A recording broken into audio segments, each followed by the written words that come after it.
araw mga kapatid! Welcome to PIJ Talk. Today, we will talk about the miraculous healing of Jesus and our first ever special guest. She is one of the head pastor of Power in Jesus Harvest Church for almost 29 years. We have here with us Pastor Regina Legaspi. Hi Pastora! Good afternoon! How are you po? Okay naman po. So welcome to PIJ Talk. No? This afternoon, we are very glad and very blessed to have you here in our talk. So we'll be talking about miraculous healing of Jesus and titinan po at papakinggan po namin kung paano po kumilos ang Panginoon para kayo ay gumaling. Pastora, paano niyo po nalaman na meron po kayong sakit at anong taon? Una, kasi yung ubo ko, hindi tumitigil. Laging ubo ko. So, kung saan ako pupunta ako ng Anguno. Tapos, nagpa-check up ako dito sa isang hospital dito na sabi niya, kailangan daw umiretso na ako sa hospital. Wag na daw pa umagahin. Kasi nakita niya yung x-ray na hindi pwedeng patagalin na yun. Kaya ako pinapunta agad sa hospital. Anong taon po yun, Pastor? Mga April siya, mga first week ng April. Anong taon po? 2019. 2019. So yun po yung sabi sa inyo ng doktor, na dumiretso na po kayo sa hospital? Oo. Kasi nakita sa x-ray na meron na akong, yung sakit ko hindi na talaga dapat patagalin. Kailangan na po kayong galing talaga sa hospital? Sa hospital. Ano pong sabi ng doktor sa inyo nung nandun kayo sa hospital? Yun nga, pina-check-in na ako sa hospital. At yun nga, doon ako ng 1 week sa hospital, doon ako. Talagang hinang-hina katawan ko, walang pagbabago. Kaya doon ko nakita na nahihirapan ako nung time na yon. Kaya sabi ng aking asawa, mag-change kami ng hospital. Lipat daw kami. Pero yun nga, nag-waiver siya. Kasi sabi nga, hindi kami pinapayagan na lumipat. Pero sabi nga, kailangan mag-waiver para malipat kami dun sa hospital. So yun. So parang Pastora, dun sa kinakwento niyo po, na nung dinala po kayo sa hospital, talagang hinang-hina po kayo at walang pagbabago po. Walang improvement sa inyong kalusugan. Wala. And nag-decide po kayo or yung inyong asawa, yung mga anak na ilipat po kayo ng hospital. Pero yung naging proseso po ay hindi po naging madali. Tama hindi po? Madali kasi unang-una walang ambulansya. Kasi walang available na ambulance. Kaya ang nangyari, tumawag pa yung aking asawa sa Taytay para magpadala ng ambulansya. Opo. Actually, you've mentioned dati, actually si Marge, nakwento niya, na doon sa paglipat sa inyo ng hospital, merong ginawa ang Panginoon doon na meron siyang isang foreigner na nakita, na tumulong para yung traffic. Can you talk about something, Yung time na yun, kasi nakaiga ako sa sa ambulansya. Yun nga, meron daw foreigner na binata na nag-alin na ng traffic. Kaya nga napabilis yung pagpunta namin sa sa ibang ospital. Kaya nakarating kami na mabilis. So sa tingin niyo po, Pastora, isang way po yun ng Panginoon na tulungan po kayo na makalipat po ng hospital? Kasi unang-una, kaya nagpalipat ng ospital yung aking asawa kasi walang pagbabago. Tsaka yung mga katabi ko nangamatay. Sabi nung asawa ko, parang nakatakot. Lumipat na kami sa ibang ospital. Kaya yun nga nangyari, nag-waiver siya. Kaya napalipat kami sa ibang ospital. Doon po sa pangalawang hospital, Pastora, na nilipatan nyo, kamusta naman po yun? Anong pagdating namin doon ay mabilis din Hindi nga namin alam kung paano nangyari na-receive agad kami doon. Sabi nung doktor, daw kami ng 1.5. Maghanda ng 1.5. Maghanda ng 1.5 para operahan ako. Kasi yung dalawang valve ng aking barado. Kaya kailangan daw operahan. Yun yung sinabi ng doktor. So ano pong ginawa ni Pastor Martin na yung mga anak po? Nung sinabing mag-prepare po ng 1.5, pumayag po ba sila? Ay, yung nga, nagano sila ng pera, kumbaga, siyempre, mayroon kami dati kasing tindahan ng tela. So, nagbenta-benta ng mga tela, yun. Pero hindi aabot ng 1.5 talaga yun. Siguro, wala pang 100 yung nahahawakang pera.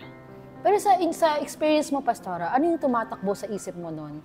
Nung sinabi na maghanda ng 1.5 and maoperahan po kayo, ano po yung pumapasok sa isip niyo noon? Ako wala akong iniisip na negatibo kasi alam ko na may ibang way ang Diyos na ang Diyos ay kikilos sa amin kasi iba yung pakiramdam ko. Kumbaga, iba yung nararamdaman ko sa time na yon na hindi ganun kalala yung sakit kasi nagtitiwala ako sa Diyos na alam ko may magagawa ang Diyos sa lahat ng sitwasyon na yon. Opo. And nabanggit niyo rin po dati, Pastora, na-share niyo rin na during your stay in the hospital, na nag-worship kayo, yun, paano pong worship yung ginagawa ninyo? Considering na may mga kasama ka pong mga pasyente din. So, una, lagi akong nananalangin sa ospital. Pangalawa, yung pag-worship, kumbaga, andyan yung cellphone, pinapakinggan ko yung mga awiti, makalangit. Kumbaga, lumalakas yung aking pananampalataya. Habang ako'y nasa ospital, wala akong niisip na negatibo, kundi ang naisip ko yung kilos ng Diyos sa aking buhay. Pastora, dumating ba sa point na naranasan nyo na parang naghihingalo na kayo? Parang nasa bingit na kayo ng kamatayan? Dumating sa time na ang aking dugo ay bumaba, 80/60, ay kailangan daw tumaas eh. Pero hindi tumataas. Ganon pa talaga. 80/60 yung aking dugo. Pero sa time na yun talagang hinang-hina pa rin ang katawan ko. Hanggang parang naghihingalo na nga ako doon sa hospital. Tumatawag na nga ng cardiac arrest yung time na yun. Pero hindi kayo paano po kumilos ang Panginoon na naranasan niyo po talaga yung presensya po niya? Nung naghihingalo na ako, tinawagan ko si Jesus. Ay ko, Jesus manggagamot. Doon ako pinaupo ng Diyos. Talagang iba yung naramdaman ko yung time na yun, nagkagulo sa ospital, andyan na yung x-ray, andyan na lahat. Lumapit, nagkagulo sila sa akin. Kasi nangyaring bigla ang ganun eh. Nagbago yung sitwasyon. Yun. You mean, Pastora, nung nakaupo po kayo, parang nagkaroon po ba kayo agad ng lakas noon? Oo. Talagang naranasan mo yung presence ni Lord, yung kapangyarihan ng Panginoong Yesus? Naramdaman ko talaga kasi iba yung pakiramdam ko eh. Talagang panibagong lakas yung binigay sa akin ng Diyos. Bagamat hinang-hina na ako, parang na-restore yung aking physical. Ay, ano na po yung ng doktor noon na nag-improve na po ba yung kalusugan ninyo noon after po noon? Panay check up pa rin. Yung mga pinakuna ko ng dugo, ang daming sinaksak sa akin mga injection sa akin. Pero yung time na yun, iba yung nararamdaman ko kaysa sinasabi ng doktor. Kasi yung faith ko sa Panginoon, napakatas ng pananampalataya ko. Naniniwala ako na sa time na yun, ang Diyos ang gagawa. Kaya nga sa akin, ang aking iniinom na gamot, 8 tabletas sa isang araw Isang po. araw. So lahat yun, Pastora, iniinom mo? Iniinom ko. Hanggang sa time na parang nagsasawa ako, minom. Kasi ang Para dami. ayaw ko nang inumin. Actually, ang ganda po ng storya nung naranasan nyo. Kasi I was reminded doon po sa babae na dinudugo ng 12 taon, di ba, sa Bible, na marami na ring doktor ang sumuri sa kanya and naubos na nga rin yung mga ari-arian niya. Pero ang nagpagaling na talaga sa kanya is Jesus, ang ating Panginoong Jesus. So, hinawakan po niya yung damit ng ating Panginoon at doon po, ay katulad din po na nakwento nyo, na may naramdaman din siyang kapangyarihan na lumabas po sa ating Panginoon.